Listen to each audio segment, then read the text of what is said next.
బీసీలకు స్థానిక సంస్థల్లో 42% రిజర్వేషన్ల కోసం ప్రభుత్వం జీవో జారీ చేసి ఎన్నికలకు వెళ్ళే అవకాశం కనిపిస్తుందా? అలాగే న్యాయపరంగా ఏమన్నా సమస్యలు వచ్చే అవకాశం ఉందా? అలాగే తమిళనాడు కేసులో ఇంప్లీట్ కావడాన్ని ఎలా చూడాలి?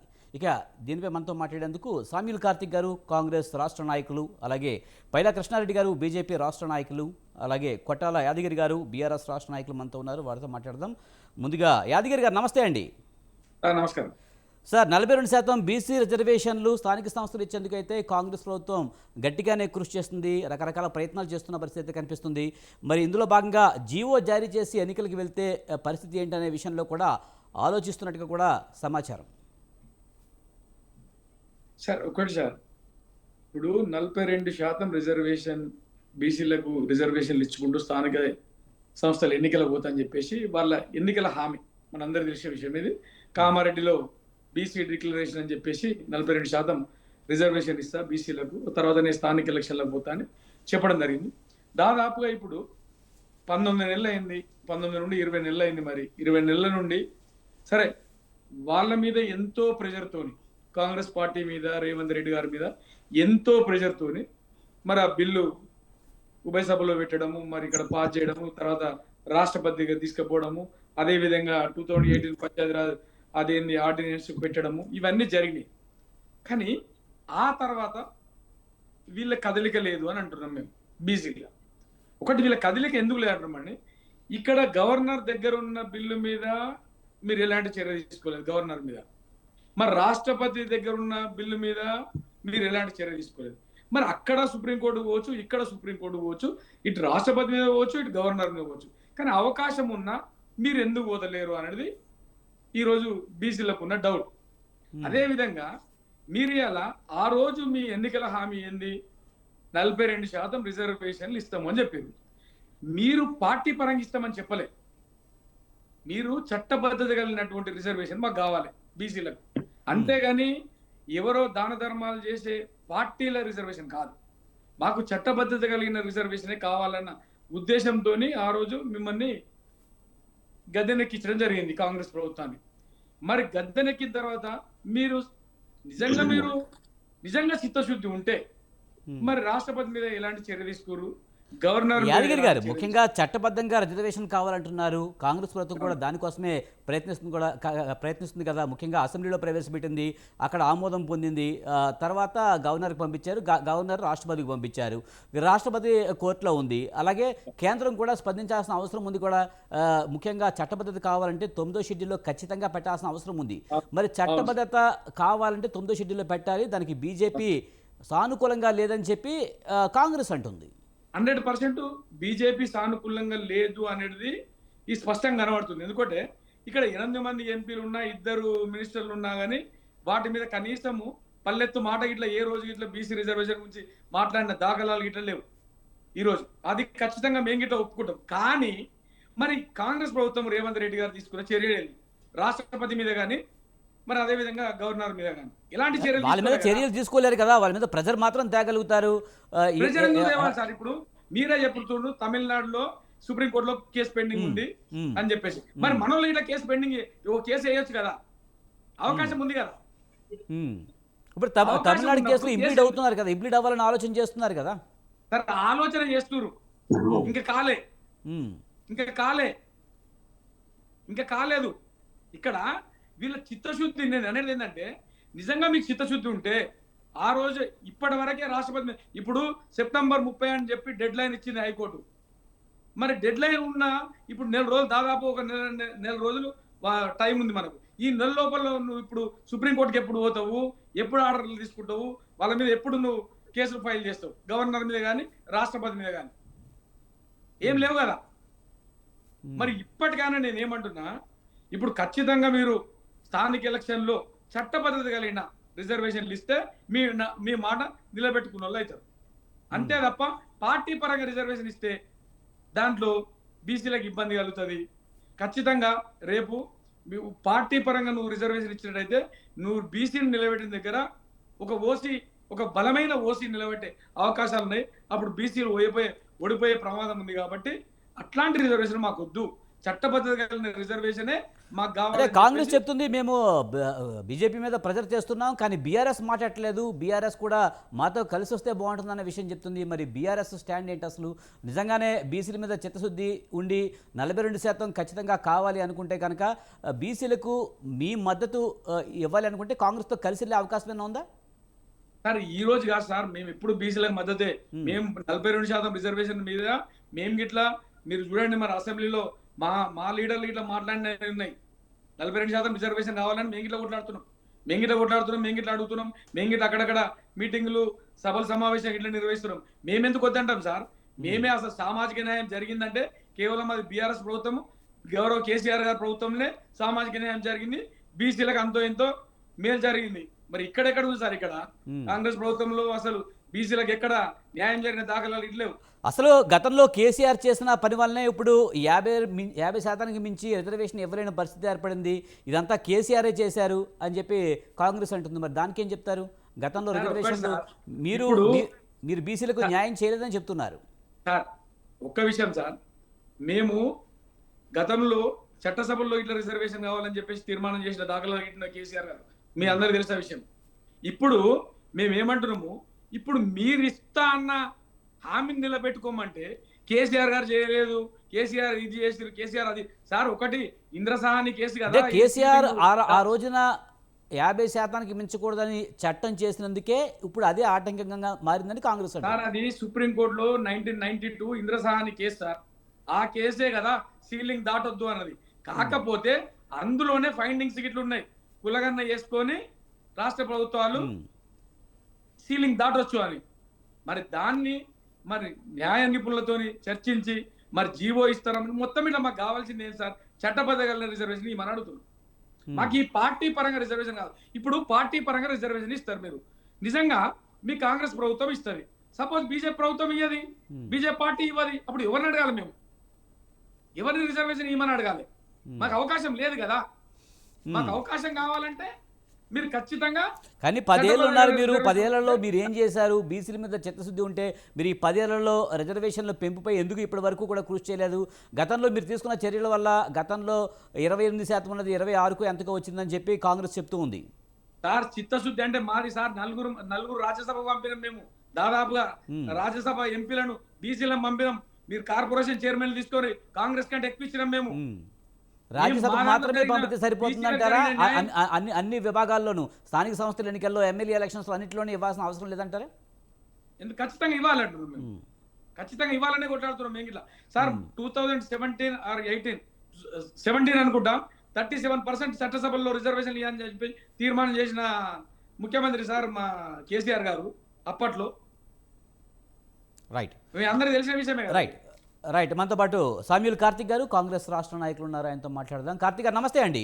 సార్ 42% బీసీ రిజర్వేషన్ అమలు చేయాలని చూస్తున్న కాంగ్రెస్ పార్టీ జీవో ఇచ్చి ముందుకు వెళ్ళాలన్నట్టుగా ఆలోచన చేస్తున్నట్టుగా తెలుస్తుంది, న్యాయ సలహా కోసం కూడా ఎదురు చూస్తున్నట్టు తెలుస్తుంది. దీనికి సంబంధించి మీరేమంటారు? జీవోతో వెళ్ళే అవకాశం ఉందా? సార్ కాంగ్రెస్ పార్టీ మొదటి నుంచి కూడా బీసీల పక్షాన నిలబడాలి, బీసీలకు అండగా ఉండాలి, బీసీలను ముందుకు తీసుకెళ్ళాలి.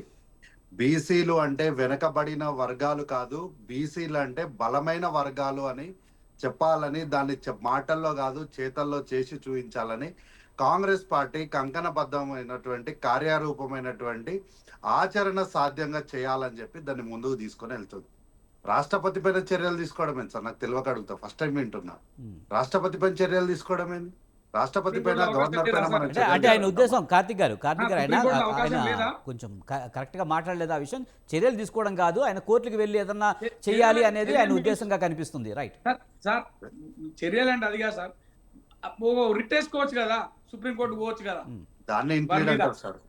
సార్ దాని గురించే ఇన్ప్లీడ్ అవుతాం మేము. ఇన్ప్లీడ్ అవ్వడానికి న్యాయపరమైనటువంటి అంశాలు ఏమున్నాయి, మనకు కావాల్సి మనం ఎట్లా దీంట్లో ఇన్ప్లీడ్ అవ్వడానికి మనకి ఎక్కడెక్కడ అవకాశాలు ఉన్నాయి, ఎట్లా అవకాశాలు ఉన్నాయి, దీన్ని ముందుకు ఎట్లా తీసుకెళ్లాలని దానికోసమే తమిళనాడు వాళ్ళు వేసినటువంటి కేసులో ఇంప్లీడ్ అవుతామని అదే చెప్పింది రాష్ట్ర ప్రభుత్వం, కాంగ్రెస్ పార్టీ. కాబట్టి మేము గతంలో కూడా శాసనసభలో కూడా ఇదే వేదిక పైన, స్వతంత్ర వేదిక పైనే బీజేపీ పార్టీ నాయకులు ఆ రోజు ప్యానెల్లో ఉన్నటువంటి వాళ్ళు మీరు ఇస్తారా అని మమ్మల్ని ఛాలెంజ్ చేస్తే నేను గతంలో కూడా శాసనసభలో అధికారికంగా ముఖ్యమంత్రి గారు చెప్పినటువంటి మాటల్ని నేను స్వతంత్ర వేదిక పైనే వినిపించిన. సాధ్యమైనంత వరకు 99% చట్టబద్ధంగానే 42% టికెట్లు ఇవ్వడానికి కేవలం రాజకీయమే కాదు, అన్ని రంగాల్లో కూడా ఉద్యోగము, విద్య, వైద్యం, అన్ని రంగాల్లో కూడా 42% రిజర్వేషన్ కల్పించడానికి మా వంతు కృషి చేస్తాము. దానికి అందరి సహకారం కావాలి, అందరూ సహకరించండి అని అందరిని మేము అడిగినాం. మొత్తం మేమే చేస్తాం, మొత్తం మాదే ఉంది, మేం కాకపోతే ఇంకెవ్వట్లేడు, రాష్ట్రంలో కాంగ్రెస్ పార్టీ ఒక్కటే రాజకీయ పార్టీ, మిగతా వాళ్ళు ఎవ్వరికి అసలు మెడక మీద తలకాయ లేదని మేము ఎప్పుడు మాట్లాడిన ఏమన్నాము, రాష్ట్ర ప్రభుత్వంగా 119 మంది ఎమ్మెల్యేలు శాసనసభ్యులు ఉన్నారు, మిగిలిన 40 మంది శాసనసభ్యులు కూడా దయచేసి మాతో సహకరించండి. మాకు అంటే మీరు 10 ఏళ్ళు ప్రభుత్వంలో ఉన్నారు కాబట్టి సలహాలు సూచనలు ఇవ్వండి మాకు అని మేము గౌరవప్రదంగా ప్రజాస్వామ్యయుతంగానే వారిపైన ఒక అప్పీల్ పెట్టాం. కానీ వాళ్ళు ఏ రోజు కూడా సహకరించకపోగా మీ వివరాలు ఇవ్వలేదు సార్ అంటే ఎలక్షన్ కమిషన్ దగ్గర తెచ్చుకోపో అన్నారు. ఇట్లానైనా బాధ్యత కలిగినటువంటి వాళ్ళు మాట్లాడే మాటలు. కాబట్టి కాంగ్రెస్ పార్టీ ఈ రోజు కూడా 42% రిజర్వేషన్లు కేవలము ఎన్నికలలో, రాజకీయాలలో అవసరాల కోసం మాత్రమే కాదు, విద్యా, వైద్యం ఇలా అన్ని రంగాల్లో కూడా ఇవ్వాలన్నటువంటి చిత్తశుద్ధితోని కాంగ్రెస్ పార్టీ ఉంది. గతంలో ఇన్ని సంవత్సరాలుగా జరగనటువంటి కార్యక్రమాన్ని ఈరోజు మనం ముందుకు తీసుకొని వెళ్ళే ప్రయత్నం చేస్తున్నాము. కాబట్టి మనం చేసే ప్రయాణంలో సమస్తము సాఫీగా ఉంటుందని అనుకోలేము, అనుకోకూడదు కూడా. అక్కడక్కడ హర్డిల్స్ వచ్చినప్పుడు స్లో అవుతాం, ముందుకెళ్తాం. సార్, జాగిలంగా ఉన్న రోడ్ల పైన కూడా మనం జాగ్వర్ కార్లు వెళ్ళేటప్పుడు కూడా అప్పుడప్పుడు ఎక్సలేటర్ మీదకి వెళ్ళి కాలు తీస్తాం సార్. దాని అర్థము భయపడ్డామనో, కారు ముందుకెళ్ళదనో, రోడ్డు బాగోలేదనో కాదు. సేఫ్టీ, మన మనుషులముగా మనం ఒక్కొక్కసారి కాలు తీస్తాం కానీ మళ్ళీ పెడతాం. అంతే ఫార్ములా. ఇక్కడ కూడా ఒక్క అడుగు వెనకేసినారనో, లేకపోతే ఒక్క రోజు ఆగిందనో కాంగ్రెస్ పార్టీ చిత్తశుద్ధిని శంకించాల్సిన కానీ నిజంగా కాంగ్రెస్ పార్టీకి చిత్తశుద్ధి ఉంటే బీసీ రాజకీయం చేస్తుంది కాంగ్రెస్ పార్టీ, బీసీ లెక్కలు కరెక్ట్గా చూపించలేదు అనే ఒక వాదన బీజేపీ కానీ అటు బీఆర్ఎస్ కానీ చేస్తుంది. నిజంగానే బీసీ లెక్కలు కరెక్ట్గానే చూపించారా మీరు? అందులో ముస్లింలు కలపడానికి కారణాలు ఏంటి సార్? మేము ముస్లింలా, హిందువులా, క్రిస్టియన్లా అని లెక్కలు చేయలేదు. మీరు చేసే కుల వృత్తి ఏంటి? కులాల ఆధారితంగానే మన దేశంలో క్యాస్ట్లు వచ్చినాయి. ఇప్పుడు మాదిగోళ్ళు ఉంటారు సార్, మాదిగోళ్ళని ఎందుకు అంటారు సార్? వాళ్ళు చెప్పులు కుడతారు కాబట్టి మాదిగోళ్ళు అంటారు. గొల్లో పాలు పిండేటోళ్ళని గొల్లోళ్ళు అంటాము, చెట్లు ఎక్కేటోళ్ళను గౌండ్లోళ్ళు అంటాము. అంతేగాని బట్టలు కుట్టే వాళ్ళను సాలోళ్ళు అంటాం, నేసే వాళ్ళను నేతనాలు అంటాం. కులాల ఆధారితంగా అంటే వాళ్ళు చేసే పని ఆధారితంగా మనకు కులాలు వచ్చినాయి, కానీ మనం ఆచరించే మతాల వల్ల మనకేడా కూడా కులాలు రాలేదు. కాబట్టి బీజేపీ పార్టీ ఏంటంటే చిత్తశుద్ధి లేక, చేసే ఆలోచన లేక, వారిని బీసీల పట్ల వారికి మంచి చేయాలన్న ఆలోచన లేక ఏదో ఒక సాకు చూపించాలి. కాబట్టి ఇగో ముస్లింలు మనుషులు గారా? మరి ముస్లింలు మీరు అంతా విదేశించే మీరు ఎందుకు హైదరాబాద్ పార్లమెంట్లో పోటీ చేసినటువంటి మాధవిలత గారు ఎందుకు మసీదుల చుట్టూ తిరుగుతున్నారు? దానికి సమాధానం చెప్పండి మీరు. ఇవేమీ చెప్పకుండా ఉట్టిగా ముస్లింలకు ఇచ్చినారని బూచిగా చూపెట్టారు. సరే, మేము కరెక్ట్గా చేయలేదు, మీరు చేయొచ్చు కదా. మాకన్నా బాగా మీరు ఏం చేస్తారో చేయండి. మేము ఒక ఎక్స్పెరిమెంట్ చేస్తాం, దాంట్లో మేము పాసా ఫెయిల్ అనేది ప్రజలు నిర్ణయిస్తారు. కానీ మీరు మాకన్నా బాగా ఏమైనా చేయగలిగితే చేయండి. ఎప్పుడో 2020లో చేయాల్సినట్టు గణాంకాలను ఎందుకు మీరు చేస్తలేరు? కరోనా ఉంది అని సాకు చెప్తున్నా. 2021లో చేయొచ్చు కదా, 2022లో చేయొచ్చు కదా, 2023లో చేయొచ్చు కదా, 2024లో కూడా చేయొచ్చు కదా. ఎందుకు సార్ ఈ సంవత్సరం 2025లో కూడా చేయొచ్చు కదా? మీకు చేయచాతగాక మీరు ప్రతి దానికి కూడా ఒక సాకు చెప్తూ ముస్లింలకు ఇచ్చిరని, లేకపోతే సరిగ్గా చేయలేదని, వీళ్ళ రాష్ట్ర అధ్యక్షుడు ఏమంటారు, మమ్మల్ని మా ఎమ్మెల్యేని శాసనసభలో నమ్మించి మోసం చేసినారంట. ఏం సార్ ఇదేమన్నా పిల్లలాటనా? చాక్లెట్ ఇచ్చి మమ్మల్ని మోసం చేసిన వాళ్ళకు చట్టాన్ని, పుస్తకాన్ని వాళ్ళు చేతికి ఇచ్చి చదివిన తర్వాతనే, అక్కడ చర్చ జరిగిన తర్వాతనే కాగితం మీద సంతకం పెడతారు. కానీ ఉట్టిగానే మమ్మల్ని నమ్మించి మోసం చేశారని చెప్పడానికి వీళ్ళకి మనస్సాక్షి ఎట్లా వస్తుంది నాకు అర్థమవుతుంది. కాబట్టి కాంగ్రెస్ పార్టీ చేస్తున్నటువంటి ఒక ప్రయత్నం, ఇది ఒక ప్రయత్నం, బీసీలకు మంచి చేయాలన్న ప్రయత్నంతో మీరు అందరు కలిసి రండి. 10 ఏళ్ళు పాలన చేసిన వాళ్ళు, 11 సంవత్సరాలుగా పాలన చేస్తున్న వాళ్ళు, ఈ రాష్ట్రంలో ఉన్నటువంటి మేధావులు, విద్యావంతులు అందరూ కూడా మాతో కలిసి రండి, మాకేమైనా సలహాలు సూచనలు ఉంటే ఇవ్వండి. ఎక్కడైనా ఏదైనా అవకాశం ఉండి ఇంకా మంచిగా చేయగలిగి ఉంటే అక్కడ ఈ అవకాశం ఉంది సార్, ఇంకా మంచిగా చేయొచ్చు అని సలహాగా చెప్పండి. అది కాకుండా వాళ్ళు ఉన్నారు కాబట్టి మేము ఇయ్యము, వీళ్ళు ఉన్నారు కాబట్టి మేము ఇయ్యము, మాకన్నా బాగా వీళ్ళు చేస్తలేరు, కానీ ఏదేమైనా మత సాకులు రిజర్వేషన్లకి అయితే మేము ఒప్పుకోమని బీజేపీ కరాఖండిగా చెప్తున్న నేపథ్యంలో ముస్లింలను మినహాయిస్తే మేము మద్దతు ఇస్తామని చెప్తున్నారు కదా, మరి ఆ విధంగా ఏమన్నా మీరన్నా ఆలోచిస్తున్నారు? లేదు సార్. అందుకే వీళ్ళు శాసనసభ్యులు చట్టాన్ని మొత్తం చదివి దానికి సంతకం పెట్టిరు. 42% మేము ఒప్పుకుంటున్నామని వాళ్ళు సంతకం పెట్టిరు. సంతకం పెట్టిన తర్వాత వీళ్ళ రాష్ట్ర అధ్యక్షుడు వచ్చి మమ్మల్ని మోసం చేసిరని యూ టర్న్ తీసుకుంటున్నారు. కాబట్టి ఏంటంటే అంటే అసెంబ్లీలో ప్రవేశపెట్టినప్పుడు అందులో ముస్లింల సంఖ్యని చూపించలేదా? అప్పుడు బీజేపీ వాళ్ళకి తెలియదు అంటారా? అదే అంటున్నా. మరి వాళ్ళు వాళ్ళు మరి పుస్తకం ఏం చదివి వాళ్ళకి ఆ రోజు చట్టం ఇచ్చినప్పుడు చర్చలో మరి ఈ ప్రశ్న ఎందుకు అడగలేదు వాళ్ళు? ఆ రోజు అంత అమాయకులు ఉన్నారా ఎమ్మెల్యేలు? కాబట్టి ఆ రోజు సార్ మరి ఈ పుస్తకం ఇచ్చారు, ఈ పుస్తకంలో మమ్మల్ని సంతకం పెట్టరు, ఈ చట్టం మీద సంతకం పెట్టమంటున్నారు, మరి ఏం చేయమంటారని చర్చ పెట్టినాం కదా, అందులో క్వశ్చన్ అవర్ ఇచ్చినాం కదా, ప్రశ్నలు అడగడానికి అవకాశం ఉండే కదా, ఎందుకు చేయలేదు? 33% 22% తీసుకొని వచ్చి ఈరోజు మళ్ళీ మాకు బీసీల పైన చిత్తశుద్ధి ఉంది అని మేము కరీంనగర్లో ధర్నా చేస్తామంటే ప్రకృతి మీకు సహకరించలేదు. మీరు చేసే ధర్నాకి, మీరు చేసే పోరాటంలో చిత్తశుద్ధి లేదు కాబట్టి ప్రకృతి మీరు ముందుకెళ్ళడానికి ఎవరో వేరే వాళ్ళు కాదు, ప్రకృతి వచ్చి అడ్డం పడ్డది. కాబట్టి కాంగ్రెస్ పార్టీ చేస్తున్న ప్రతి అంశంలో కూడా ప్రతి సమాజము, ప్రతి వర్గము, ప్రకృతి ఇలా ప్రతిదీ కూడా సహకరిస్తుంది. కాబట్టి ఇప్పటికిప్పుడు ఎందుకు జరగలేదు అని ప్రశ్న చేస్తే ఈ సెకండ్కి సమాధానం పూర్తి కరెక్ట్గా చెప్పలేకపోవచ్చేమో ఎవరైనా సరే, కానీ కాంగ్రెస్ పార్టీ చేస్తున్నటువంటి మంచి పనికి ఎవరో మనుషులు, వ్యక్తులు చెప్పాల్సిన అవసరం లేదు, కాలమే సమాధానం సరిగ్గా చెప్తుంది. కాబట్టి ఈ విషయాల్ని గతంలో నుంచి ఇప్పటి వరకు అనేక సార్లు మేము నిరూపించుకుంటూనే వచ్చినాం. కార్తిక్ గారు ఇంకా మాట్లాడదామండి. మనతో ఇంకో గెస్ట్ ఉన్నారు, పైలా కృష్ణారెడ్డి గారు, అలాగే ఉప్పల లక్ష్మణ్ గారు ఉన్నారు. ముందుగా పైలా కృష్ణారెడ్డి గారు నమస్తే అండి. సార్, ఎలా చూస్తున్నారు మీరు? 42% బీసీ రిజర్వేషన్లు స్థానిక సంస్థలు ఎలాగైనా ఇవ్వాలని కాంగ్రెస్ ప్రయత్నిస్తూ ఉంది, అలాగే జీవో కూడా తీసుకువచ్చి ముందుకు వెళ్ళాలని చూస్తుంది, అలాగే తమిళనాడు కేసులో కూడా ఇంప్లీట్ అవ్వాలని చూస్తుంది. ఎలా చూడాలి సార్? సార్, ముందుగా మీకు, స్వతంత్ర టీవీ ప్రేక్షకులకు, అలాగే ఈ చర్చా వేదికల్లో పాల్గొంటున్న అందరికీ నమస్కారాలు తెలియజేసుకుంటూ, ముఖ్యంగా కాంగ్రెస్ పార్టీ నాయకులు ఇందాక మాట్లాడుతున్న అంశాలలో కరెక్ట్ అయిన శాస్త్రీయ పద్ధతిలో బీసీ కులగణన జరగలేదనేది స్పష్టంగా అయిపోయింది. వ్యక్తులు చేసే వారి వృత్తి ప్రకారంగా బీసీలలో చేర్చినామంటున్నారు. అంటే ఓసీలలో కూడా కొంతమంది బీసీ సామాజిక వర్గం చేసేటోళ్ళు ఈరోజు నా దగ్గరనే చాలా మంది కూడా వచ్చేసి కార్పెంటర్గా చేస్తున్నారు, కొంతమంది వచ్చేసి ఇంటీరియర్ డెకరేట్ అని చేస్తున్నారు. ఒక్కొక్కరులాగా కులం ఏదైనా పని ఎక్కడ అవకాశం ఉంటే అక్కడ చేస్తున్నారు. దాని ప్రకారంగా వీళ్ళు రిజర్వేషన్లు తీసుకున్నారా? వారికి ఏమన్నా స్పష్టత ఉందా? కాంగ్రెస్ పార్టీలో ఇందాక మాట్లాడినది వారి పార్టీ విధానమా, ఈయన వ్యక్తిగత విధానమా చెప్పాలి. నోటికి ఏది వస్తుంది మనం ఒకటి కార్తిక్ గారు, మీరు మాట్లాడినప్పుడు బీజేపీని ఎంత విమర్శించినా నేను ఆగాను.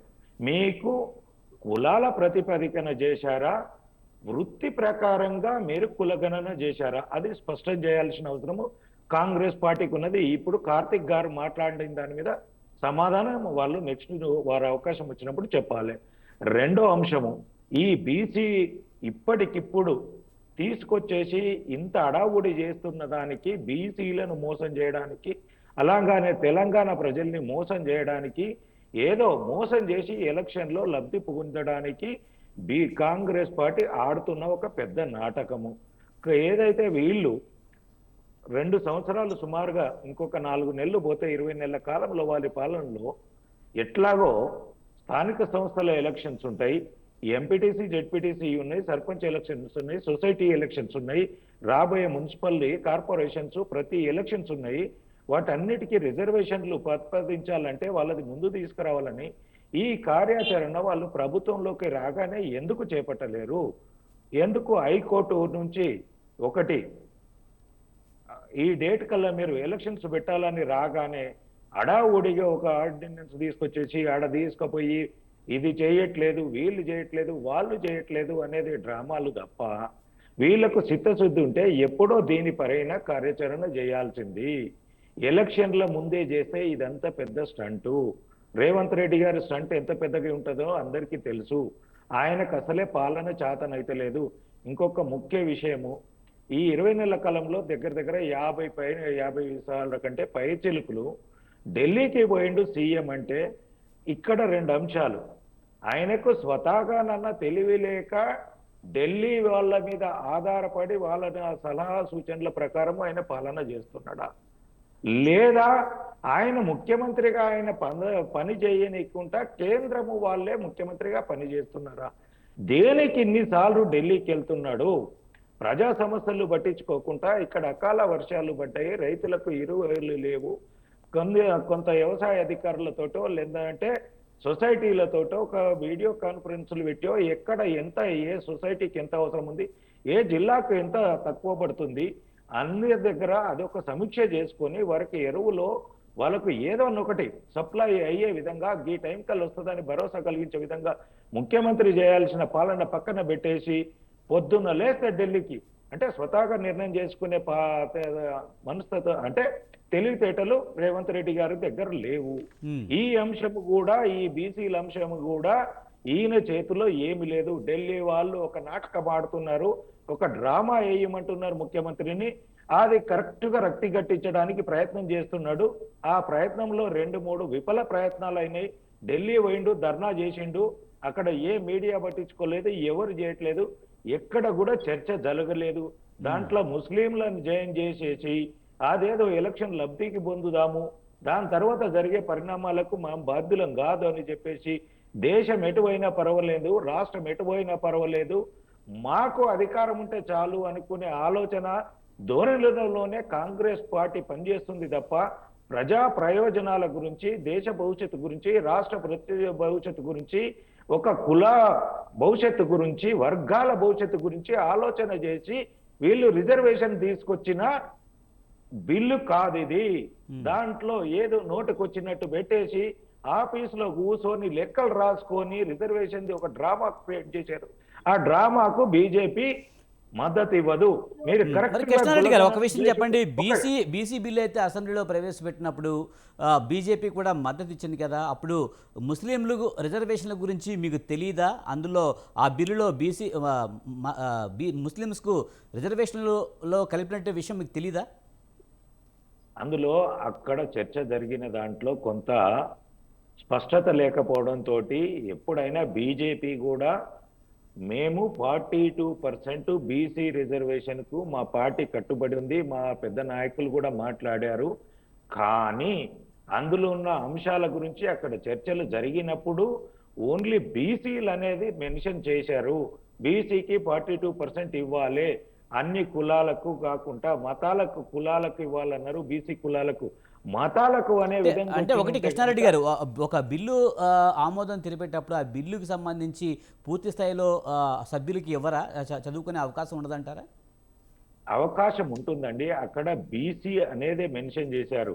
సో అండ్ సో నేను కృష్ణారెడ్డి, కానీ నా పేరు మెన్షన్ చేయకుండా ఇంతమంది బీసీలు ఉన్నారు అనేది ఇప్పుడు 100 మంది ఉన్నారు. 100 మందిలో మైనార్టీలు ఉన్నట్టు మనకు చెప్పలేదు. వీళ్ళంతా ప్రస్తావన తీసుకురాలేదా సార్? తీసుకురాలేరు, అక్కడ చర్చ జరగలేదు. అట్లా అనుకుంటే ఆ రోజే మేము అపోజ్ చేసే వాళ్ళము. బీసీలకు 42% రిజర్వేషన్ ఇస్తున్నాము, ఇన్ని కులాలు ఉన్నాయి, ఇన్ని ఇంతమంది జనాభా ఉంది, వారికి జనాభా ప్రతిపదికన మనం ఇది ఇద్దామన్నారు. తరువాత లెక్కలు తీసుకొని ఏ కులాలు కలిపారు, ఎవరిని కలిపారు అన్నప్పుడు దాంట్లో తర్వాత మా దాంట్లో చర్చా వేదికలలో కానీ ఎక్కడనైనా అక్కడ మాకు వచ్చిన ఇన్ఫర్మేషన్ ముస్లింలు మైనార్టీస్ తీసుకొచ్చేసి వాళ్ళని కూడా బీసీలలో కలిపేసి వాళ్ళకు 10% చేశారండి. ముస్లిం అనే వాళ్ళను మైనార్టీలను తీసుకొచ్చేసి దీంట్లో ముస్లిం మైనార్టీలను కలిపి వాళ్ళకు 10% చేసి వీళ్లకు 5% పెంచేసి దాన్ని 42% అని చెప్పేసి తెలంగాణ సమాజాన్ని, బీసీలను కాంగ్రెస్ పార్టీ మోసం చేయడానికి, దగా చేయడానికి కుట్ర చేసి వారిని ఎదగకుండా చేయడానికే ఈ కాంగ్రెస్ పార్టీ కుయుక్తులు పన్నింది. దాన్ని బీజేపీ అడ్డుకుంటుంది. దాని మీద ఎప్పటికైనా బీజేపీ 42%కు సపోర్ట్ చేస్తుంది, మద్దతు ఇస్తుంది. ఎక్కడి వరకు అంటే వరకు సహకరించి వస్తాం. కానీ మతాల ప్రతిపదికన గనుక చేస్తాము, లేదు ఒక కుల వృత్తి చేసుకుంటున్నాడు వారి ప్రకారంగానే మేము చేస్తాము మా బీసీ రిజర్వేషన్ అంటే అది ఎవరు ఒప్పుకోరు. బీసీలు ఒప్పుకుంటారా చెప్పండి?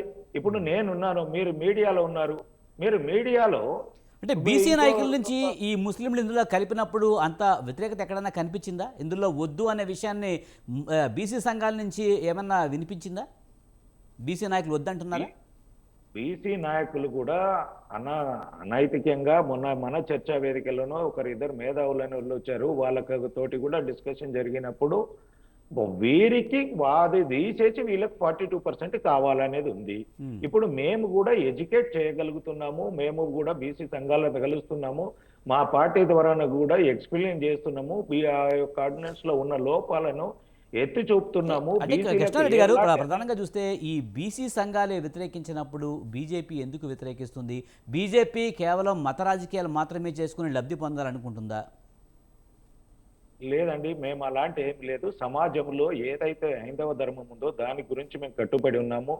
ఒక్కొక్కరు మీరు మీడియాలో పనిచేస్తున్నారు, మీ మీడియాలో ఉన్న ధర్మానికి అక్కడ ఉన్న ఏవైతే కండిషన్స్ ఉన్నాయో దానికి అనుకూలంగా ఎలా పనిచేస్తున్నామో మేము కూడా భారతదేశంలో సనాతన ధర్మం ఏదైతే ఉందో, హిందూ ధర్మం ఏదైతే ఉందో అది 4 కాలాల పాటు చల్లగా ఉండాలి, ఆ ధర్మము న్యాయబద్ధంగా పాలన జరగాలనేది మనకు ఒక మార్గనిర్దేశకంగా ఏవైతే వేదాలు ఉపనిషత్తులు ఇచ్చాయో దాని ప్రకారము మా పాలన భారతదేశం ఉండాలని కోరుకుంటున్నాం. ఖచ్చితంగా మీరు చెప్పినట్టు హిందూ ధర్మం ప్రకారమో లేకపోతే హిందూ వేదాల ప్రకారము మీరు ఖచ్చితంగా ఉండాలి అనుకోవడం తప్పు కాదు, కానీ ఇతర మతాల వాళ్ళకి స్వేచ్ఛ ఇవ్వాల్సిన అవసరం లేదంటారా? ఇతర మతాల వాళ్ళని తగ్గించి చూపించాల్సిన అవసరం ఏమైనా ఉందంటారా? మా భారతీయ జనతా పార్టీలో మైనార్టీ సెల్ కూడా ఉందండి. మైనార్టీ సెల్లో కూడా ఒకటి గ్రామ శాఖ నుంచి మొదలుకుంటే జాతీయ శాఖ వరకు మైనార్టీ సెల్ ఉంది, దాంట్లో కూడా సభ్యులు ఉన్నారు.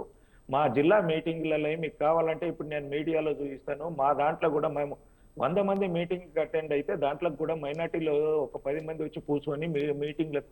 మాకు వ్యక్తిగతంగా ఏమీ లేదండి. ఎవరైనా మా హైందవ ధర్మాన్ని, మన హిందుత్వాన్ని, మనకు ఏదైతే ఉపనిషత్తులు వచ్చినాయో, మనకు ఏదైతే వేదాలు ధర్మాన్ని సూచించినాయో దానికి ఎవరైతే అడ్డుగోలుగడ్లుగా మాట్లాడుతున్నారో, ఏ మతం వాళ్ళైనా ఏ వ్యక్తులైనా మాట్లాడుతున్నారో వారి గురించే మేము వ్యతిరేకం. ఆ ముస్లిం మైనార్టీస్కి మేమే వ్యతిరేకం కాదు. ఎవరైతే మా ధర్మం గురించి అన్యాయంగా మాట్లాడతారో, మా ధర్మాన్ని ఎవరైతే కించపరుస్తారో వారి మీదనే మా పోరాటం తప్ప ఏదో ఇప్పుడు నా ఇంట్లోనే ఇక్కడనే నా ఇంట్లో కొంతవరకు నడుస్తుంది ముస్లిం అండి. అటువంటి అప్పుడు నాకు ముస్లిం అంటే నేను హిందూతో, నేను భారతీయ జనతా పార్టీ వ్యక్తిని అయినప్పుడు ఆయనను పిలవకూడదు కదా? అట్లా కాదండి. ఆయన మన హైందవ ధర్మాన్ని వ్యతిరేకించట్లేదు, ఆయన ఒక వృత్తి చేసుకుంటున్నాడు, వృత్తి ధర్మంగా పని చేసుకొని పొమ్మంటున్నాం. ఇక్కడ మతము కులము రాదండి, ఎక్కడైనా పని అనేది వస్తుంది. ఎప్పుడైతే మన వ్యక్తిగతంగా ఆయన హిందూ ఇంట్లోకి రానంటే నువ్వు ముస్లిం, నువ్వు నా ఇంట్లోకి రాకు అంటాడు. రైట్ కృష్ణారెడ్డి గారు ఇంకా మాట్లాడదామండి. ఉప్పల్ లక్ష్మణ్ గారు విశ్లేషకులు మనతో ఉన్నారు, ఆయనతో మాట్లాడదాం. లక్ష్మణ్ గారు నమస్తే అండి. సార్ 42% బీసీ రిజర్వేషన్లు స్థానిక సంస్థల ఎన్నికల్లో అయితే కాంగ్రెస్ ప్రభుత్వం ఎలాగైనా చేయాలి, ఈ స్థానిక సంస్థల ఎన్నికల్లో అమలు చేయాలని ప్రయత్నాలు చేస్తుంది. అందులో తమిళనాడు కేసులో కూడా తెలంగాణ ఇంప్లీడ్ అవుతున్న పరిస్థితి కనిపిస్తుంది. అలాగే జీవో తెచ్చైనా సరే ఎలక్షన్స్కి వెళ్ళాలి, దీనికోసం న్యాయ సలహా కూడా తీసుకునే ప్రయత్నం చేస్తుంది. ఎలా చూడాలి సార్? ఇప్పుడు రిజర్వేషన్లు వచ్చేసరికి సుప్రీంకోర్టు జడ్జిమెంట్ ఉంది, 60% దాటి ఇవ్వడానికి లేదు అని. అయితే కొన్ని ఇప్పుడు తమిళనాడులో అంతకంటే మించి వాళ్ళు రాష్ట్ర ఆర్డినెన్స్ ప్రకారం నడుపుకుంటున్నారు. దాన్ని కూడా అది కూడా సుప్రీంకోర్టులో విచారణలో ఉంది చాలా కాలం నుంచి. ఇప్పుడు మామూలుగా మనకున్న రిజర్వేషన్ ఏంటి? ఎస్టీకి 7.5, ఎస్సీకి 15, ఓసీ 27 ఉంది, ఓబీసీ. అలాగే ఈడబ్ల్యూఎస్ 10 ఉంది. ఇప్పుడు టోటల్గా 59.50 అంటే 60% అనుకుంది. ఇక్కడ ఇప్పుడు ఈ వాదన ఏంటి? ఇక్కడ ఓబీసీ 20% ఉంది, దాన్ని 42% చేయాలి. పోనీ ఈడబ్ల్యూఎస్ కూడా అందులో కలుపుకున్నా కూడా ఎకనామికలీ వీకర్ సెక్షన్ అని కూడా కలిపితే కూడా 37 అవుతుంది. 42% రావాలి అంటే ఖచ్చితంగా రాజ్యాంగ సవరణ చేయాలి. అది రాష్ట్ర పరిధిలో ఉండదు, కేంద్ర పరిధిలో ఉండదు. చట్ట సవరణ చేయాలంటే పార్లమెంటు ఉభయ సభలు ఆమోదించాలి. అలాగే ఆర్డినెన్స్ ఇచ్చే అవకాశాలు కూడా ఉన్నాయి. కాకపోతే అంటే రాష్ట్రంలో లోకల్ బాడీ ఎన్నికలు వచ్చినప్పుడు లోకల్ బాడీ నిర్వహణ కంప్లీట్ గా స్టేట్ గవర్నమెంట్ కు సంబంధం, సెంట్రల్ అందులో ఇంటర్ఫియర్ అవడానికి అవకాశమే ఉండదు. అందువల్ల లోకల్ బాడీ ఎన్నికల్లో మేము ఆర్డినెన్స్ జారీ చేసుకోవడం, లేదంటే అసెంబ్లీ పాస్ అయిన దాని ద్వారా ఆర్డినెన్స్ పాస్ చేయించుకొని మేము ఇంప్లిమెంట్ చేయాలి అని రాష్ట్ర ప్రభుత్వం అనుకుంటుంది అనుకున్నాము. అది జరిగే అవకాశాలు ఉంటాయి, చేయవచ్చు. అయితే ఈ వివాదం ఏమొచ్చింది, 42% లో 10% మీ ముస్లిం కమ్యూనిటీ సంబంధించిన వాళ్ళు ఉన్నారు అని బీజేపీ ఇవాళ అభ్యంతరం చెప్తున్నది. అభ్యంతరం చెప్తున్నదంటే రాజ్యాంగం ప్రకారము దూదేకుల మీర్ భాష ఏవో ఉన్నాయి దాంట్లో, వాళ్ళందరినీ కూడా బీసీల కింద చేర్చారు కదా గతంలో. చేర్చినప్పుడు ఇప్పుడు వాళ్ళు బీసీల కూడా ఉంటూ మతపరంగా వాళ్ళు ముస్లిం మతాన్ని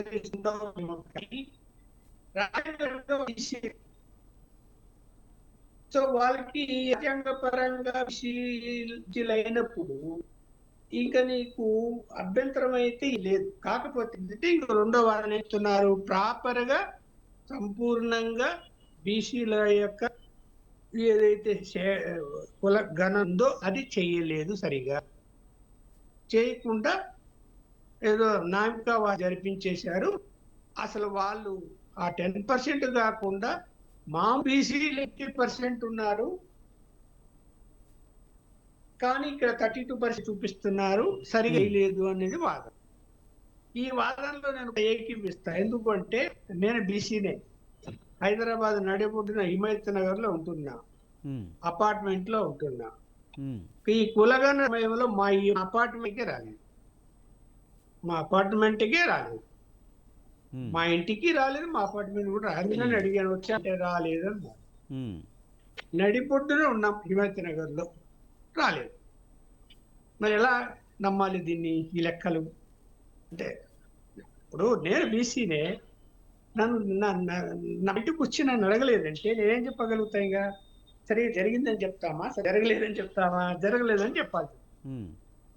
సో ఇప్పుడు మళ్ళీ దాన్ని చెయ్యాలి అంటే సమయం లేదు. లోకల్ బాడీ ఎన్నికలు దగ్గరకు వస్తున్నాయి, సుప్రీంకోర్టు కూడా డెడ్ విధించింది జరపాలని. ఇంకా ఒకటే మార్గంలో ఆర్డినెన్స్ ఇష్యూ చేయాలంటే గవర్నర్ ఆమోదించాలి. చూడాలి మరి ఏం జరుగుతుందనేది చూడాలి. కాకపోతే ఏంటంటే ఒక రాజ్యాంగ పరంగా చట్టాన్ని చేయలేని పరిస్థితి ఒకటి, అలాగే ఆర్డినెన్స్ ఇస్తే ఈ ముస్లింస్ వాళ్ళకి రిజర్వేషన్ వస్తుంది రెండోది లోకల్ ఎన్నికల్లో. ఇవి కాకుండా మిత్రులు ఒకరెవరో ఉన్నారు, పార్టీ ఎందుకు రిజర్వేషన్ అమలు చేయదు అని. చేయొచ్చు, చిత్తశుద్ధి ఒక్క పార్టీ కాదు, అన్ని పార్టీలు చేయాలి. ఇన్ని పార్టీలు రిజర్వేషన్లకు మధ్య ప్రకటిస్తున్నాయని వ్యతిరేకించాలి. ఆ 10% బీపీ మాత్రం వ్యతిరేకించాలి. సో ఇది ఏమైనా రాజకీయ పార్టీలు జరిగింది. ఖచ్చితంగా అందులో బీసీలు ఏ నియోజకవర్గాలు ఎక్కువ ఉన్నారు, అలాగే ఏ గ్రామంలో ఎక్కువ ఉన్నారు, ఏ మండలంలో ఎక్కువ ఉన్నారు పర్సెంటేజ్ అనేది వాళ్ళ దగ్గర లెక్క ఉంది గవర్నమెంట్ లెక్క. ఇప్పుడు బీసీలు బీసీ అభ్యర్థికి కేటాయించారు. ఖచ్చితంగా అన్ని రాజకీయ పార్టీలు ఆ డాటా తీసుకొని ఒక మాట మీద ఉండి మేము బీసీలకే ఇస్తాం మిగతా అన్నారు కదా. ఒకవేళ ఒక చోట బీసీకి ఇస్తే ఓసీకి ఇచ్చి ఆడ దౌర్జన్యమో డబ్బులు పంచో గెలిస్తే బీసీకి అన్యాయం జరుగుతుంది అంటే అది కరెక్ట్ మాట. అది పార్టీలు కూడా నష్టం జరిగే అవకాశం ఉంటుంది కదా. అందువల్ల అలా కాకుండా చిత్తశుద్ధి ఉంటే అన్ని రాజకీయ పార్టీలకు మీరు ప్రకటించండి, ఎస్ మేము ఇది రాజ్యాంగబద్ధంగా ఇబ్బంది ఉంది కాబట్టి ఈ రాబోయే లోకల్ బాడీ ఎన్నికల్లో పార్టీల పరంగా గవర్నమెంట్ డాటా తీసుకొని ఆ డాటా ప్రకారము రిజర్వేషన్ మీరు ఇవ్వండి, బీసీలు సంతోషిస్తారు కదా, అక్కడ బీసీలు ఉంటారు కదా పిల్లలు, ఏ పార్టీ వాడైనా కూడా. చిత్తశుద్ధి అనేది రాజకీయ పార్టీలకు ఇది ఉండాలి, అది లేదు. ఏదో బీసీ మూవ్మెంట్ చేస్తున్నాము అని చెప్పి బీసీల సంఖ్య 50% ఉంది, 52% ఉంది టోటల్ ఉంది కదా అని చెప్పి ఓట్ల కోసము మాట్లాడే మాటలు కాదు, వాస్తవ పరిస్థితికి రావాలి. అంటే కులగణన సరిగ్గా జరగలేదంటారా లక్ష్మణ్ గారు? అలాగే బీసీలను కరెక్ట్గా చూపించలేదని కూడా ఒక విమర్శ ఉంది కదా, అది నిజమేనంటారా? అలాగే మీరు చెప్తున్నట్టు బీసీ రిజర్వేషన్ తగ్గే అవకాశం కూడా ఉందంటారా ముస్లింలు కలపడం వల్ల?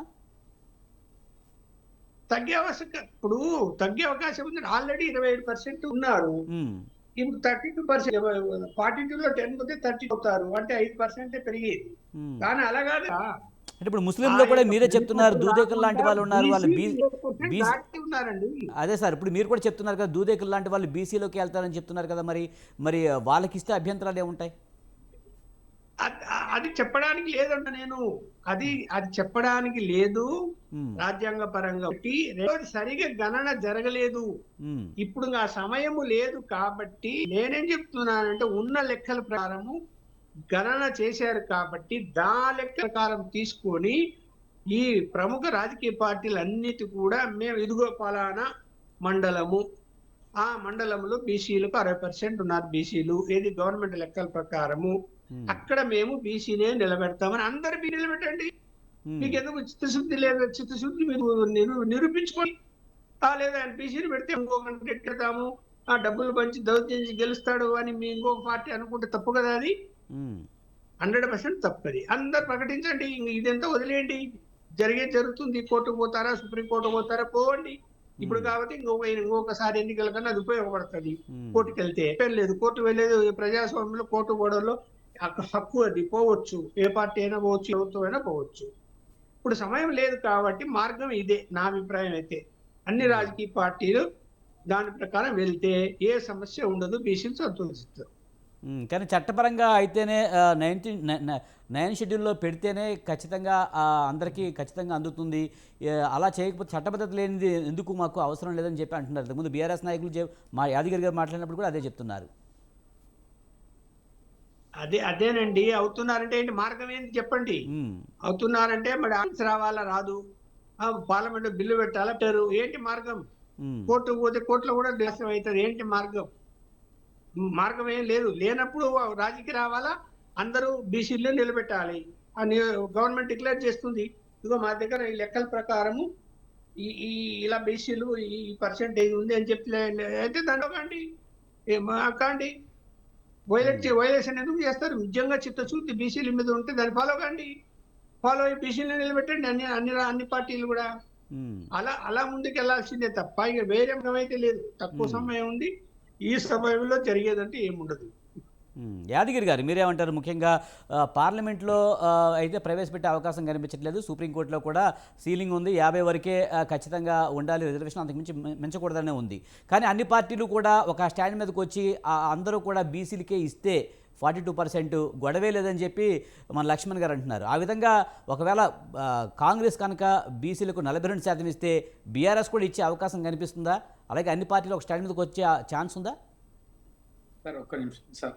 సారీ సార్, ఇంతకుముందు నేను రాష్ట్రపతికి మా చర్యలు కదా సార్, అది ఆ వారి మీద కోర్టుకు పోలేదానన్నా, నేను కరెక్షన్ చేస్తున్నాను. ఇంతకుముందు నేను మా కార్తీక్ అన్న గుర్తు చేసింది కదా రాష్ట్రపతి. నా ఉద్దేశం ఏంటంటే అదే నాకు అర్థమైంది, నేను కూడా మధ్యలో చర్యలు తీసుకోలేదండి అని చెప్పాను మధ్యలో. అది కోర్టుకు పోలేదన్న. ఇంకొకటి సార్, క్లియర్ గా ఇంతకుముందు అన్న చెప్పుకుంటూ ఇక్కడ ఫస్ట్ ఆఫ్ ఆల్ కులగన్న కరెక్ట్ జరగలేదు సార్, సర్వేనే కరెక్ట్ జరగలేదు. ఎందుకంటే సార్ వాళ్ళు రాహుల్ గాంధీ స్టేట్మెంట్ చాలా సార్లు ఇచ్చారు సార్, మన తెలంగాణలో ఇట్లా వచ్చినప్పుడు ఇట్లా ఇచ్చారు, బీసీలు ఎంతమందో మీరెంతో మీకంత రిజర్వేషన్ అన్నాడు. ఆ ప్రకారం అన్న మనం వీళ్ళు లెక్క ప్రకారం వీళ్ళు చేసిన కులగన్న ప్రకారం 46 అన్నాడు. 46 ఇట్లా మరి రాహుల్ గాంధీ అన్న మాట ఏంది, మీరెంతో మీకు అంతా అన్నాడు. కానీ అక్కడ 46 ఉన్నారని మీరు చెప్పినా మీరు ఇస్తానది 42. మరి ఆ 42 ఇట్లా ఇవ్వకుండా ఇలా ఏదో విధంగా దాన్ని దాటేయాలన్న ఉద్దేశంతో ఈ ప్రయత్నాలు చేస్తుంది సార్. ఇంకొక విషయం సార్, ఇవాళ పార్టీలు ఇవాళ బీఆర్ఎస్ ఒప్పుకుంది అనుకున్నాం, బీజేపీ ఒప్పుకుంటుందని గ్యారంటీ ఏముంది? ఇప్పుడు పార్టీలు ఇప్పుడే వాళ్ళు చెప్తున్నారు సార్, దీంట్లో ముస్లిం అనేది మేము క్లియర్గా చూడలేదు, ఆ రోజు ముస్లిం ఉన్నదన్న సంగతి ఇట్లా మాకు తెలియదు, కానీ బీసీలు అని చెప్పారు. రేపు పార్టీలు ఒకటే స్టాండ్ మీదకి వస్తాయన్న గ్యారంటీ లేదు. కాబట్టి నేనేమంటున్నా, ఖచ్చితంగా దీన్ని ఏదో రకంగా మీరు ఏం చేస్తారని చట్టబద్ధత కలిగిన రిజర్వేషన్ ఇచ్చినట్టయితే మీరు మీరు ఇచ్చిన హామీని నిలబెట్టుకున్న వాళ్ళు అవుతారు. ఇంకొకటి మా అన్న ఇంతకుముందు చెప్తుండు కార్తీక్ అన్న, మాకు ఏదో బీసీ బహిరంగ సభ పెడితే మాకు వాతావరణం సహకరించలేదని. అన్న ఆ టైంకి వస్తే మీకు ఏ రకంగా వాతావరణం సహకరిస్తలేదు అన్ని విధాలలో. ఎందుకంటే ఇలా యూరియాను రైతులను ఇలా చెప్పులు ఓ జమాన్లా మీ గవర్నమెంట్లే చెప్పులు క్యూలో పెట్టుకున్న కాలం మళ్ళీ చూపిస్తుంది ఇప్పుడు ఈడ. మీరు అట్లా అట్లా అట్లా పోల్చుకుంటే అసలు మీకు వాస్తులే లేవు. మీ గవర్నమెంట్ తెచ్చుకున్నందుకు ఇలా తెలంగాణ ప్రజలంతా నోరు నెత్తి కొట్టుకుంటారు. అది చెప్పకండి మీరు. మాకు అవకాశం రాలేదు అంటే సరే మేము పెడదాం అనుకున్నాము, వర్షాలు ఉన్నాయి కాబట్టి మేము పెట్టలేకపోయినాం. అంతేగాని వాళ్ళకి వాతావరణం సహకరించలేదు, వాళ్ళకి దేవుడు ఒప్పుకోలేదు, ఇట్లాంటివి తప్పన్నా. ఇది మీకు ఏ రకంగా ఒప్పుకుంటుందన్నా? ఇలా యూరియా లేక రైతులు మొత్తం రోడ్ల మీదకి వచ్చిరన్నా, రోడ్ల మీదకి వచ్చిర్రు. ఇలా మీరు చెప్పిన సరే యాదగిరి గారు, ఏదేమైనప్పటికీ కూడా కాంగ్రెస్ ప్రభుత్వం అయితే 42% కనుక పార్టీ పరంగానే ఇచ్చింది అనుకుందాం, ఎలక్షన్కి అలాగే వెళ్ళింది అనుకుందాం, బీఆర్ఎస్ కూడా అలా పెడుతుందా, అలా ఇస్తుందా? నిజంగా బీసీల మీద చిత్తశుద్ధి ఉంటే కాంగ్రెస్ పార్టీ ఇచ్చినట్టుగా మీరు కూడా ఇవ్వగలుగుతారా? అన్న మేమేమంటున్నాం సార్, మేము చట్టబద్ధత కలిగించిన రిజర్వేషన్ అడుగుతున్నాం కానీ. సరే, ఇప్పుడు షార్ట్ పీరియడ్ ఉంది, ఇప్పటికిప్పుడు అయితే అవే అవకాశం అయితే కనిపించట్లేదు. కానీ ఒకవేళ కాంగ్రెస్ పార్టీ ఇచ్చింది అనుకుందామండి, బీఆర్ఎస్ కూడా ఇచ్చే అవకాశం ఉందా? మాకు బీసీల మీద చిత్తశుద్ధి ఉందని చెప్తారా? సార్ ఈ స్పీడ్ ఈ రోజు నెల రోజుల లోపల మీరు గడువు దాటుతుందని చెప్పేసి ఇప్పుడు ఏంది కదా, ఇదే స్పీడ్ మరి ఒక నెల 2 నెలల ముందు ఎందుకు స్టార్ట్ చేయాలి మీరు? మరి ఆ తర్వాత మీ చర్యలు ఏంటి? మీరు కనీసము మరి అఖిల పక్షాన తీసుకొని ఎందుకు పోలే ఢిల్లీకి ఒక రాష్ట్ర ప్రభుత్వంగా? మరి ఈ రోజు అడుగుతారు కదా సార్. దాన్ని ఇప్పుడు పార్టీల అధిష్టానం ఉంది సార్, అధిష్టానం చర్చించుకుంటుంది. మీరు నిజంగా ఆ ప్రపోజల్ ముందర పెట్టినట్టయితే అన్ని పార్టీలు, ముఖ్యంగా మా బీఆర్ఎస్ పార్టీ అధిష్టానం ఉంది, దానికి రాష్ట్ర అధ్యక్షుడు, వర్కింగ్ ప్రెసిడెంట్ వాళ్ళంతా చర్చించుకొని డిసిషన్ తీసుకుంటారు సార్. వాళ్ళు అనుకూలం ఒక్కటి, బీసీలకు మాత్రం 100% బీఆర్ఎస్ పార్టీ అనుకూలంగా ఉంటుంది రిజర్వేషన్ల మీద. 42% రిజర్వేషన్లో బీఆర్ఎస్ పార్టీ ఖచ్చితంగా బీసీలకు అనుకూలంగా ఉన్న పార్టీ. బీసీలకు న్యాయం జరిగిందంటే కేవలం బీఆర్ఎస్ పార్టీలనే మేము ఇట్లా 100% అనుకూలంగా ఉంటాం. కాకపోతే వీళ్ళు కాంగ్రెస్ పార్టీ చట్టబద్ధత కలిగిన రిజర్వేషన్ ఇస్తే బీసీలకు న్యాయం చేసిన వాళ్ళు అవుతారు. ఫైనల్ గా అంతా తీసుకొచ్చి మళ్ళీ చట్టబద్ధత అని చెప్తున్నారు. ఈ షార్ట్ పీరియడ్ లో బీఆర్ఎస్ స్టాండ్ ఏంటంటే చెప్పలేకపోతున్నారు. ముఖ్యంగా రాజకీయ పార్టీలు అనేవి రాజకీయాలు మాత్రమే చేస్తున్నాయి, బీసీల రాజకీయం చేసి ఎవరికైనా లబ్ధి పొందాలని చూస్తున్నారనే విమర్శలు నిజమేనా అనుకోవాలా? సార్ ఇంకొక చిన్న విషయం గుర్తు చేస్తా సార్ మీకు. 42% ఇలా పాలిటిక్స్ గురించే మాట్లాడుతున్నాం, స్థానిక ఎలక్షన్ల గురించే మాట్లాడుతున్నాం. What about contracts sir? వాళ్ళ చేతులు ఉన్న పని కదా కాంట్రాక్ట్స్. వాళ్ళు దాంట్లో చెప్పారు కదా కాంట్రాక్ట్స్ ఇస్తామని 42%. మరి 42% లో ఎంతమంది కాంట్రాక్ట్ ఇచ్చారు సార్ వీళ్ళు? అది వీళ్ళ చేతుల్లోనే కదా, దానికి ఎలాంటి రిజర్వేషన్ అవసరం లేదు కదా. మరి మీ చేతుల్లో ఉన్న పనే కదా. మీరు ఒకసారి ఓపెన్ చేయండి, మీరు ఎంతమందికి ఇచ్చారో. 42% రిజర్వేషన్ కాంట్రాక్టులలో ఎంతమంది బీసీలకు ఇచ్చారో చెప్పండి మీరు మాకు. మీ చిత్తశుద్ధి ఏందో తెలుస్తుంది ఇక్కడనే. ఎలా సార్ ఈ రోజు స్థానిక ఎలక్షన్ గురించి మాట్లాడుతున్నాము, మరి కాంట్రాక్టులలో మీరు 42% ఎంతమందికి ఇచ్చారు మీరు? రైట్. కార్తీక్ గారు ఏదేమైనప్పటికీ కూడా 42% విషయంలో అయితే ప్రభుత్వం స్ట్రాంగ్గా ఉందని చెప్తున్నారు. జీవో అంటున్నారు, ఆర్డినెన్స్ అంటున్నారు, అవసరమైతే సుప్రీంకోర్టుకి వెళ్తాము, తమిళనాడు కేసులు ఇంప్లీట్ అవుదామని చెప్తున్నారు, రకరకాలు చెప్తున్నారు. నిజంగానే చిత్తశుద్ధి ఉంటే కనుక మీరు పార్టీ పరంగా ఇప్పుడు 42% ఇచ్చే అవకాశం ఉందా? ఒకవేళ ఇచ్చినా కూడా ఆ మిగతా పార్టీలు ఇవ్వకపోతే మీ పరిస్థితి ఏంటి? సార్ మ్యూట్లో ఉన్నారు, మీరు మ్యూట్లో ఉన్నారు. సార్ నేను ఒక విషయం మాత్రం చెప్తా, అంటే నేను సబ్జెక్ట్ డివేట్ చేయను, వారు ఒక అంశం మాట్లాడినారు కాబట్టి జస్ట్ ఓన్లీ 1 వర్డ్ క్లారిఫికేషన్ ఇస్తా. యూరియా విషయంలో సాక్షాత్తు బీజేపీ ఎంపీ గారే కేంద్రం నుంచి ప్రాబ్లం ఉంది అని చెప్పి వారే చెప్పారు. తర్వాత బీజేపీ నాయకులే ఈ సమస్య దేశమంతా ఉంది అని చెప్పారు. యూరియా అనేది రాష్ట్ర ప్రభుత్వాల దగ్గర ఉన్న సమస్య కాదు. యూరియా అనేది మీరు ఒకసారి దేశవ్యాప్తంగా ఉన్న అన్ని ప్రధానమైనటువంటి వార్తలు చూడండి, అన్ని రాష్ట్రాల్లో ఉంది. కాబట్టి ఆ ప్రశ్న నన్ను కాదు మీరు అడగాల్సింది, మన ప్యానెల్లో ఉన్నటువంటి పెద్దలు వారిని అడిగితే వారు దానికి సమయం ఇస్తారు. కానీ యూరియా సమస్యకు కాంగ్రెస్ పార్టీ కారణం కాదు, ఇదొక విషయం. సార్ అయితే ఇప్పుడు పెద్దలు ఇంతకుముందు సార్ మాట్లాడుకుంటూ బీజేపీ నుంచి ఇది మా ఇంట్లో ఇంటీరియర్ చేస్తున్నారు, వారు దేకులం అని అడిగారు. మరి సాఫ్ట్వేర్లో పనిచేసే వాళ్ళు దేకులం మీరు చెప్పండి సార్. మరి కులాలు వద్దు, తీసేద్దాం రండి. మళ్ళీ బీజేపీ పార్టీ కేంద్రంలో అధికారం ఉంది కదా, ఈ దేశంలో కులాలే వద్దని చెప్పేసి ఒక చట్టాన్ని తీసుకురండి. మరి కులాలు ఈరోజు రాలేదు సార్, కులాలు ఈరోజు రాలేదు.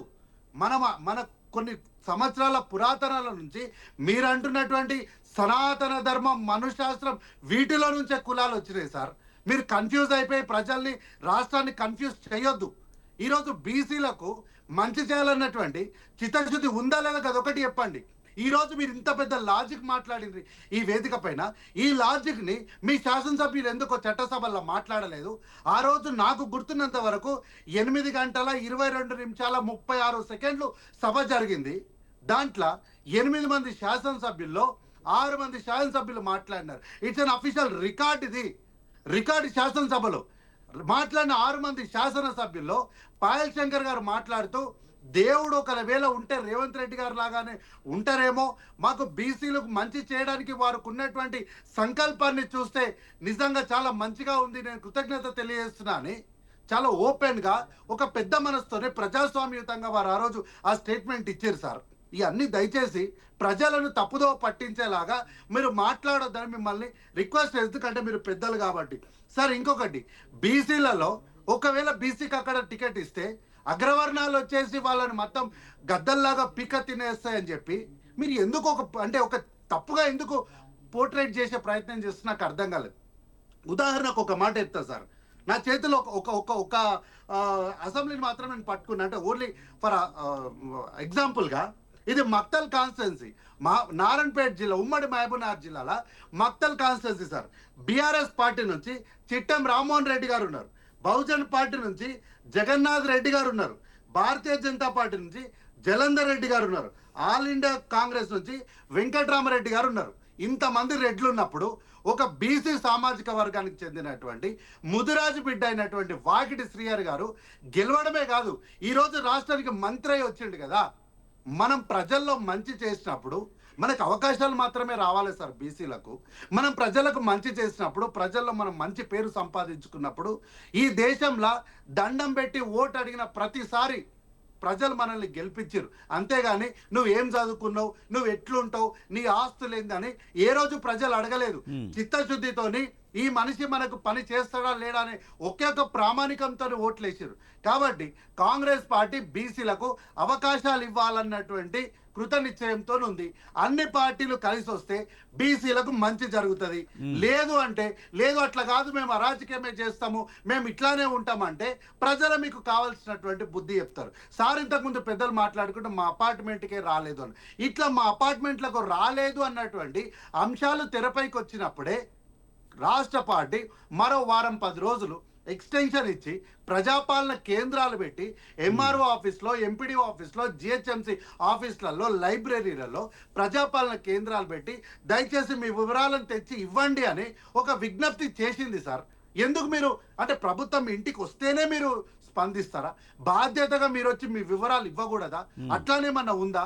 ఒకవేళ మీరు బాధ్యతగా తీసుకొచ్చి ఉంటే ఈ రోజు మీరు ఈ మాట అనడానికి అవకాశం మీరు తీసుకునే వాళ్ళేమో బహుశా. కాబట్టి మనం ఎప్పుడైనా సరే అన్నీ మా దగ్గరికే రావాలి అని అనుకోవడము, ఇది మనదేం ప్లాన్డ్ సిటీ కాదు సార్.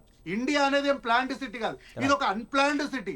దీన్ని సివిలైజ్ చేసి, దీన్ని స్ట్రెచ్ చేసి, దీన్ని ఒక షేప్లోకి తీసుకురావడానికి అనేకమందమైనటువంటి ప్రయత్నాలు జరిగినప్పుడు మనవంతు సహకారాలు అందించాలి. ఏమి చేయకుండా మా దగ్గరికి రాలేదు కాబట్టి సరిగ్గా చేయలేదు అని నెపం వేయడం చాలా ఈజీ. కానీ జరుగుతున్న దానితోని కొలేడ్ అయ్యి దాన్ని ప్రాపర్ కార్తీక్ గారు మీరు చెప్పండి, ఒక విషయం చెప్పండి. నిజంగానే కులగణన కరెక్ట్గా జరిగిందంటారా?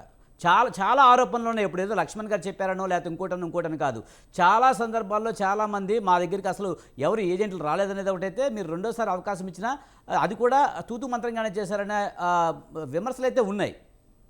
నేను అదే అంటున్నా సార్, విమర్శ చేయడం అనేది అత్యంత సులభమైన పని. విమర్శ చేయడం చాలా ఈజీ. ప్రభుత్వం ఇంటింటికి ఆఫీసర్ పంపించింది. ఆ రోజు మేమేమన్నాము, 95% కరెక్ట్ అంటే సబ్జెక్ట్ కరెక్షన్ 95%, 96% అయిందని చెప్పినాం. తర్వాత అసెంబ్లీలో చర్చ జరిగినప్పుడు ఇది పూర్తి స్థాయిలో అందరికి అవకాశం రాలేదు కాబట్టి మీరు దీన్ని ప్రాపర్ గా చేయాలి అన్నప్పుడు ప్రభుత్వం ఏం మొండికి ముందుకు పోలే. ప్రజాస్వామ్యయుతంగా ఇచ్చినటువంటి ఆరోపణలు కూడా సలహాగా తీసుకొని ఒక 10 days ఎక్స్టెన్షన్ ఇచ్చి దయచేసి ఎవరెవరు రాలేదో మీరు వచ్చి ఇవ్వండి అన్నారు. మరి వచ్చి ఇవ్వచ్చు కదా, వచ్చి ఇవ్వడానికి ఏమైంది? వచ్చి ఇచ్చిన తర్వాత కూడా సరిగ్గా జరగలేదంటే Right. అప్పుడు దానికి మాట్లాడొచ్చు కానీ కార్తీక్ మీరు గారు ఎవరు టైం ఇవ్వకుండా తక్కువగా ఉంది, ఇంట్లో ఉండి మిగతా గెస్టులతో కూడా మాట్లాడదాము. జరగలేదంటే ఇట్లా. కాబట్టి కృష్ణారెడ్డి గారు ముఖ్యంగా రాష్ట్ర ప్రభుత్వం సార్, last పంపిన మాట ఏంటి అంటే- బిల్లులపై కేంద్రం వివక్ష చూపిస్తుంది, ఎందుకు స్పందించడం లేదనే విమర్శ పదే పదే కాంగ్రెస్ చేస్తుంది. ముఖ్యంగా బీజేపీ ఇతర రాష్ట్రాల్లో ఉన్న బిల్లుల విషయంలోనే ఇలా చేస్తున్నారు అనే విమర్శలు కూడా ఉన్నాయి. సరే, ఇక్కడ అంశం వచ్చేది ఏంటంటే రాజకీయ అవసరాల గురించి బిల్లు తీసుకొచ్చేది ఒకటి ఉంటుంది, ప్రజా అవసరాల గురించి తీసుకొచ్చే బిల్లు ఒకటి ఉంటుంది. ఇక్కడ ఏంటంటే రాజకీయ అవసరాల గురించి తీసుకొచ్చి ప్రజా అవసరాలను పక్కకు పెట్టినప్పుడే దాని మీద ఇలాంటి డిబేటు, ఇలాంటి చర్చలు జరుగుతుంది. అది కాంగ్రెస్ నాయకులు గుర్తించుకోవాలి. రెండవది, ఇప్పుడు మక్తల్ కాన్స్టిట్యున్సీది అక్కడ ఉన్న మంత్రి గారి గురించి చెప్పారు, చాలా సంతోషమైన మంత్రి. ఆయనకి ఎలాంటి పోర్ట్ఫోలియో ఇచ్చారు, అది ఏమి వీటికి పనికొస్తుంది? నాకు ఏదో మంత్రి పదవాన్ని ఇచ్చారు కానీ నేను చేసుకోవడానికి నిధులు లేదు, దాంట్లో శాఖలో కరెక్ట్ అనే పని లేదు. అదే ఆ బీసీ మంత్రికి ఎవరికైనా ఉన్నతమైన పదవి ఇచ్చారా? హోం శాఖ ముఖ్యమంత్రి రెండు రేవంత్ రెడ్డి దగ్గరనే పెట్టుకున్నాడు కదా కార్తిక్ గారు. ఒక హోం శాఖ మీ శ్రీహరి గారికి ఇవ్వమని అడగండి. అప్పుడు ఒక్కటి న్యాయం చేసిన వారు అవుతారు. పేరుకే మంత్రి పదవులు మా బీసీలకు ఇచ్చినామని చెప్పేసి మరొకసారి తెలంగాణ సమాజాన్ని, బీసీలను మోసం చేయొద్దు.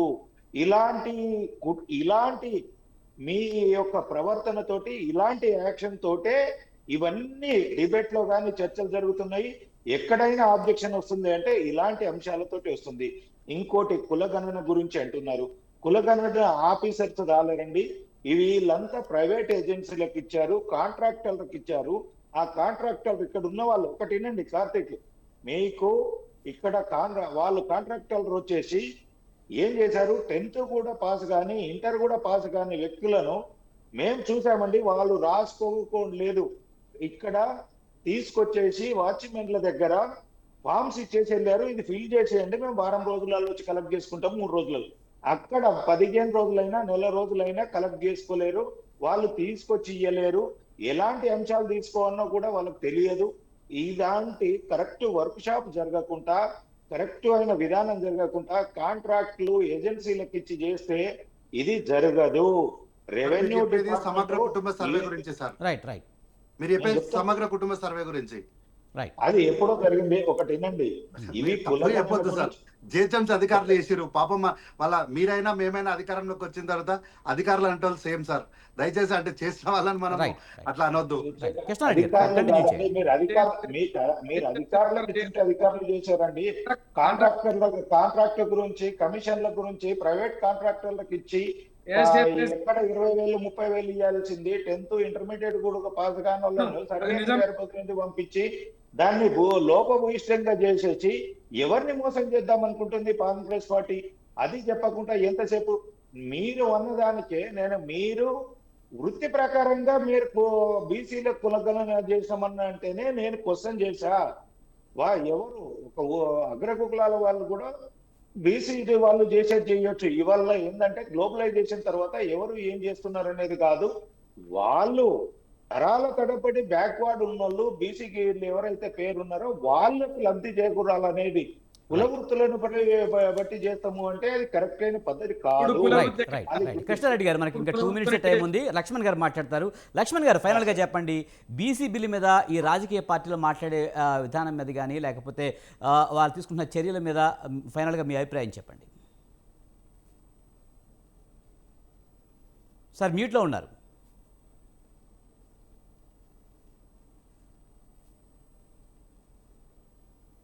ఇప్పుడు రాజకీయ పార్టీలు ఏకాభిప్రాయం నుంచి ముందుకెళ్తేనే సరిపోతారని వేరే మార్గలేదు. ఎందుకంటే బీచ్లో కాకుండా ఈ పెట్టి ఈ యొక్క ముస్లిం మతానికి సంబంధించినటువంటి కొన్ని కులాలను అందులో చేర్చారు. ఆయన చేరింది. దానివల్ల ఏంటంటే పక్కన ఆంధ్రప్రదేశ్లో, ఇక్కడ తెలంగాణలో రెండింటిలో కంటిన్యూ అవుతుంది. మనం అదే పక్క రాష్ట్రం కర్ణాటక వెళ్దాం, చేశారా? చేయలేదు. కొన్ని తమిళనాడు చెప్తున్నారు వాళ్ళు చేశారా? చేయలేదు. కాబట్టి ఇక్కడ ఇక్కడ చట్టమై కూర్చుని కాబట్టి ఖచ్చితంగా వాళ్ళని తొలగించేయడానికి అవకాశం లేదు. గ్రూప్ లో ఉన్నారు కాబట్టి బీసీ గ్రూప్ లో. ఉమ్, అయితే మరి 10% ఎందుకు ఇవ్వాలి? తక్కువ ఇచ్చి ఉండొచ్చు కదా. నిజంగా మంది ఉన్నారా ఆ కులానికి సంబంధించిన వాళ్ళు అని కూడా ఆలోచించాలి. అది 10% కాకుండా ఇంకా ఏదైనా చేయగలిగితే బెటర్ ఏమో. ఒకటి, ఇప్పుడు ఏదైనా సాధ్యం కాదు. ఇప్పుడు సాధ్యమయ్యేది ఒకటే సాధ్యం, రాజకీయ పార్టీలు ఒక అభిప్రాయానికి వచ్చేసి చేయాలి. ఇప్పుడు మంద మిత్రుడు చెప్పినట్టు బీసీ ఎమ్మెల్యే నాడు లేదా మంత్రి నాడు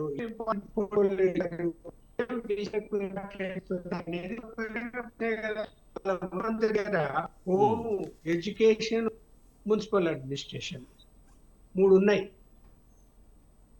సంవత్సరంన్నర అయిపోయింది. మరి 3 దగ్గర పెట్టుకోవచ్చా? నిజంగా ఒకటి BC portfolio police municipal administration ఉండొచ్చు కదా, ఇవ్వాలి కదా. మరి మాటలు మాట్లాడడం కాదు, కేంద్రాన్ని ఇబ్బంది పెట్టాలని మాట్లాడడము, లేకపోతే బీజేపీని ఇబ్బంది పెట్టాలని మాట్లాడడము కరెక్ట్. అది నిజంగా చిత్తశుద్ధి, మీరు అడ్మినిస్ట్రేషన్ లో ఉన్నారు, ముందు మీరు నిరూపించుకోండి. పిసిసి ప్రెసిడెంట్ బీసీని పెట్టారు, ఓకే, అభినందించే విషయమే. కానీ బట్ అది కాదు కదా, అధికారం కావాలి కదా. ఇప్పుడు రాజ్యాంగ పరంగా బీసీలు 52% నేను చెప్తున్నానా, లేక నాకు సమాచారం మేరకు ఏం గౌరవిస్తున్నారు? 52% ప్రకారం మీరు బీసీలకు మంత్రి పదవుల్లో అలా అవకాశాలు ఇచ్చారా? ఇంపార్టెంట్ ఏమన్నా ఇచ్చారా? లేదు కదా. ఎవరి వాళ్ళ 3-4 మంత్రులు తప్ప మిగతా మంత్రుల పేర్లు ఎవరో జనానికి తెలియదు. రైట్, వాళ్ళు ఏం పని చేస్తున్నారో తెలియదు. రైట్. లక్ష్మణ్ గారు, టైం అయిందండి. Thank you very much Lakshman గారు, అలాగే కార్తిక్ గారు, కృష్ణారెడ్డి గారు, అలాగే యాదగిరి గారు. థ్యాంక్ యూ వెరీ మచ్ అండి డిబేట్లో పాల్గొన్నందుకు. ఇది ఇవాల్టి మీడియా డిబేట్. చూస్తూనే ఉండండి స్వతంత్ర.